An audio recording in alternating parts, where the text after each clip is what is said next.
पैसा कमवणं खूप सोपं आहे.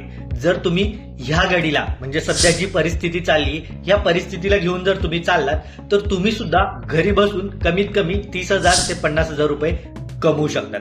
त्यासाठी तुम्हाला काही बेसिक स्किल शिकणं गरजेचं आहे. आता तुम्हाला कोणते स्किल शिकायचे हे जर समजून घ्यायचं असेल तर हा व्हिडिओ व्यवस्थित बघा.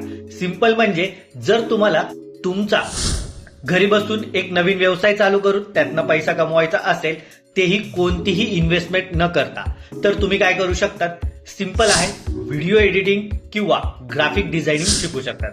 आता तुम्हाला वाटेल की हे खूप अवघड आहे. प्रत्येकाकडे नॉर्मली एक 5G मोबाईल आहे, बरोबर? या 5G मोबाईलवर तुम्ही VN, कॅपकट किंवा असे व्हिडिओ एडिटिंगचे जे काही ऍप आहेत ते डाउनलोड करू शकतात आणि ते शिकून त्यातनं तुम्ही सर्व्हिस देऊ शकतात. आणि दुसरं म्हणजे ग्राफिक जर तुम्हाला शिकायचं असेल तर तुम्ही कॅनवा हे ऍप वापरू शकतात. ह्या दोन ऍपचा वापर करून तुम्ही काय करू शकतात? ते शिकून त्याच्या सर्व्हिसेस देऊ शकतात आणि त्यातनं पैसे कमवू शकतात. आता हे सगळं कसं शिकायचं, काय शिकायचं यासाठी सुद्धा आपल्या युट्यूब चॅनेलवर एक पूर्ण व्हिडिओ असेल. तुम्ही तो सर्च करा आणि तुम्हाला त्या ठिकाणी पूर्ण शिकायला मिळेल.